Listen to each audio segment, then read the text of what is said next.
What up, y'all? It's Crew, also known as a Rainstorm, checking in for the Chiron series. I am your Chiron. I am your Cosmic Rootwork astrologer specializing in Mars activations, as well as North Node and South Node consultations. So if you would like to book a personal reading with me, you can hit me up at arainstorm.wiz.com/info. You can find me on all social media at Arainstorm.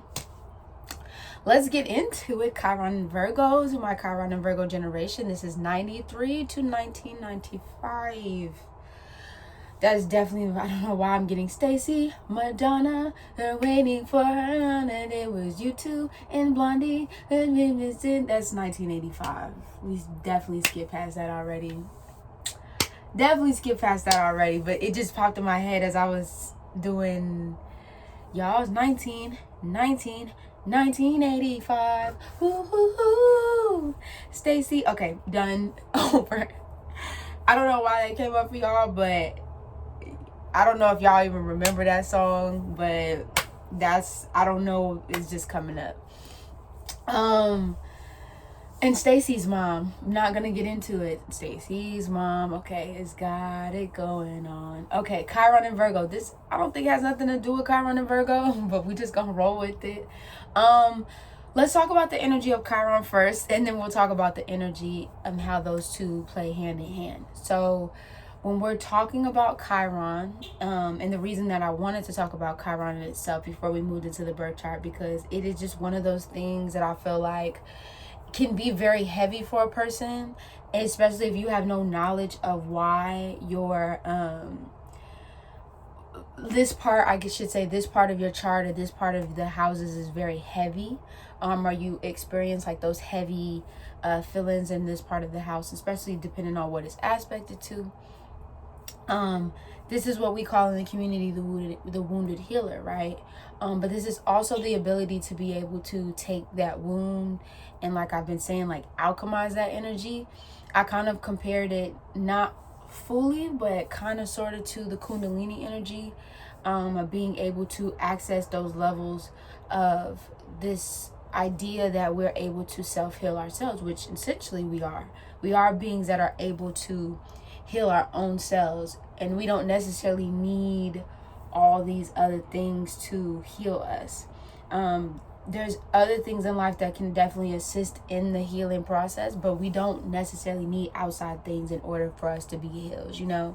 So this is where we talk about like I said, when we put two and two together, we talk about self-worth and self-esteem. It's very interesting how Chiron and Virgo, I guess Chiron would be the lower vibration. I want to say the lower vibrational energy, because when we just talk about the energy of Virgo, this is what they talk, this is what people like to say about motherfuckers anyway. You feel me? Like the self-worth and the self-esteem and things like that, and imperfections and things. So this is the need to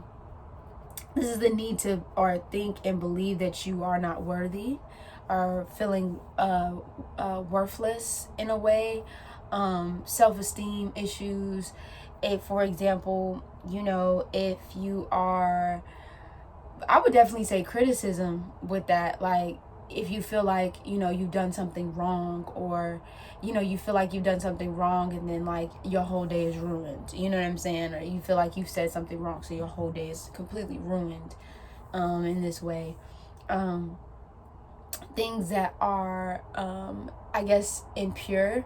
So thinking about yourself in a way that is, like the universe created you in a way that was imperfect.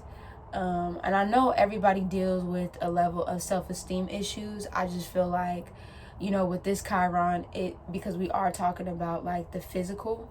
When we're talking about Virgo, it's the mutable earth, right? So the physical things that you're doing on a day-to-day basis, these could just be the chemical, or your makeup, the way you look. Like, you look at yourself in the mirror and you just like, oh my God, why is this like this? Or why does this, you know what I mean? And I don't know, I think if we're just talking about the healing side, and I'll get back to it, but if we're talking about the healing side, I think this is more so Chiron and Virgo generation being connected to themselves, being connected back into the body, finding ways to become grounded. And when I say grounded, this can kind of, I feel like being grounded plays in so many forms than just touching the earth, or taking your shoes off and going and taking a walk on the ground. I feel like this could be just being present.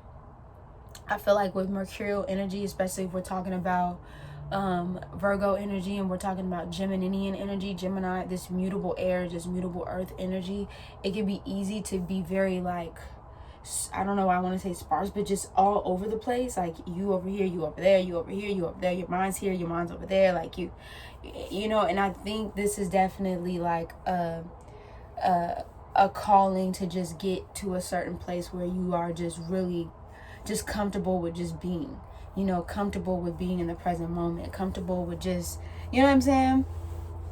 That's what I would definitely say for Chiron and Virgo, is just being within this present moment, trying not to, of course work is going to be a factor, but if you can get your mind out of thinking about all these things that you have to do, I think another thing for Chiron and Virgo that would really help is actually writing stuff down.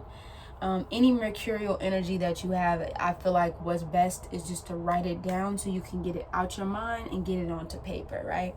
Also too, this idea of imperfection, when we talk about this hypochondriac.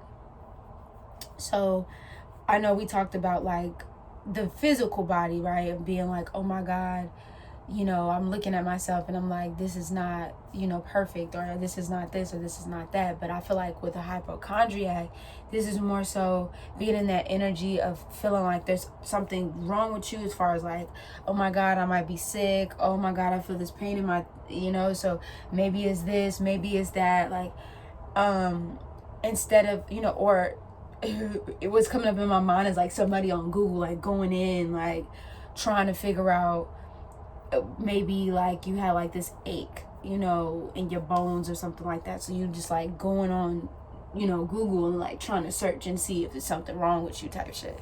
You know, I think that definitely plays out with Chiron and Virgo. And then needing to fix, right? Needing not only to fix yourself, but also needing to fix other people is another thing with Chiron and Virgo. One thing that I learned, because I definitely have Virgo energy myself, is just like, sometimes you have to let things fix themselves. You have to let people, situations just kind of fix themselves, instead of feeling like you have to be the person to really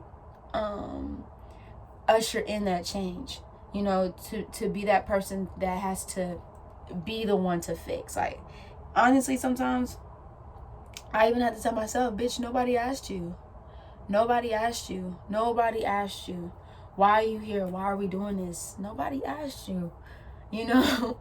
And even if somebody is asking you, or even if somebody is projecting, or whatever the case may be, it's not your problem, baby.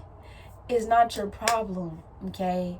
Because one thing that you'll learn from the sign before you, which is Leo, what you'll learn is you have to be able to, in a higher frequency, you have to be able to take care of yourself first, foremost.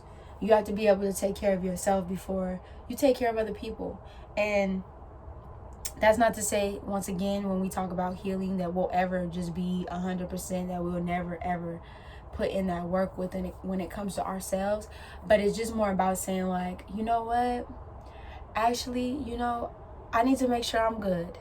You know, I need to make sure that I'm nourished. I need to make sure that I'm well taken care of first before I'm giving that energy to somebody else.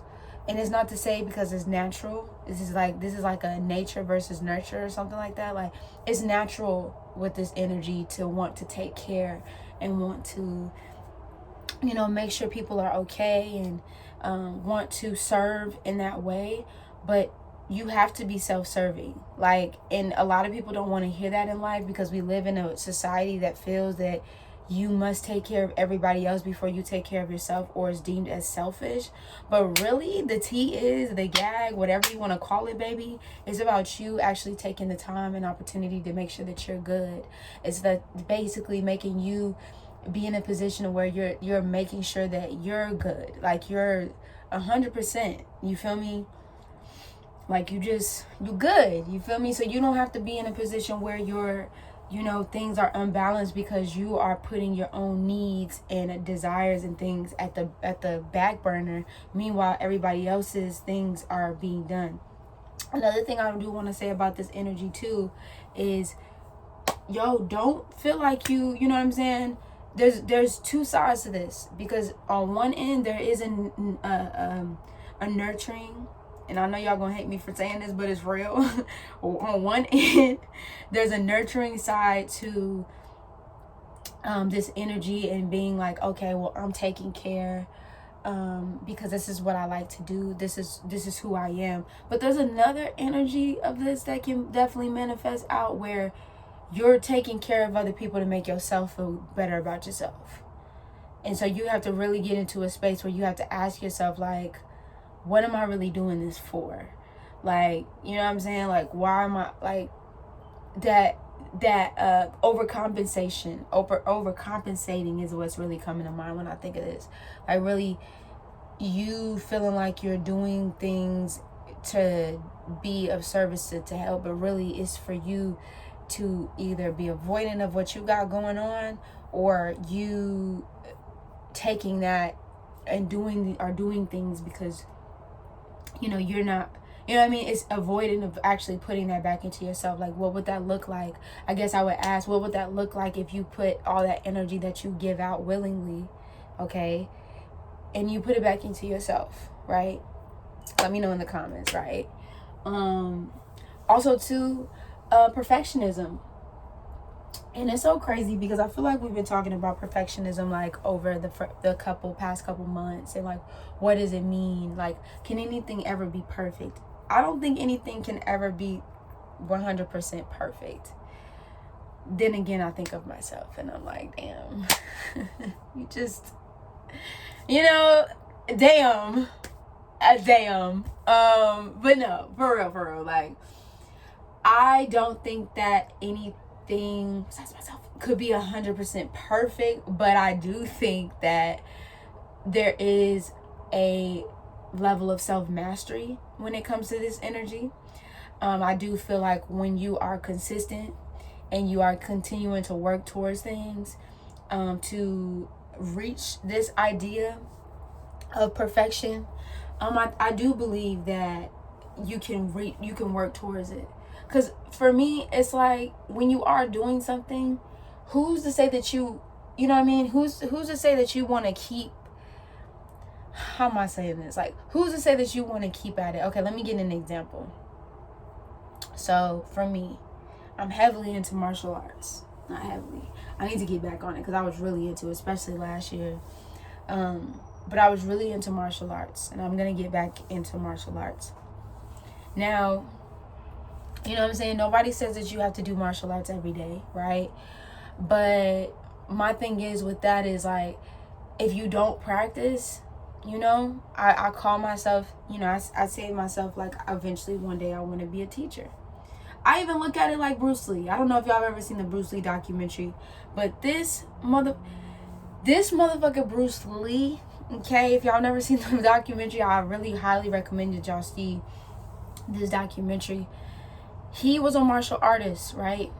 He worked at being a martial artist every single fucking day. I really feel like that motherfucker even was a martial artist in his fucking sleep. He lived, breathed, he was the embodiment of what martial arts is. You feel me? And so I say that to say, like, when you keep working at something to achieve this level of perfection, I do believe that you are working to that. I don't know if you ever really get there, but I really do believe, like, off top, like, perfection is something that you're reaching for. You feel me? And not to say that it'll get there once again, but It's something that you're reaching for. It's the betterment or bettering something to make things better. Sometimes, like they say, if it's broke, don't fix it type shit. But really, there is a level, like Erykah Badu's coming in my head. I'm sensitive about my shit. You feel me? An artist, when they're making their album, their first album, you know, or their first mixtape or whatever you want to call it, their first, you know, piece of art and things like that. Of course, they're trying to make it, you know, they're trying to reach this level of perfection because it's their craft, it's their gift. So I think I'm gonna wrap it up there.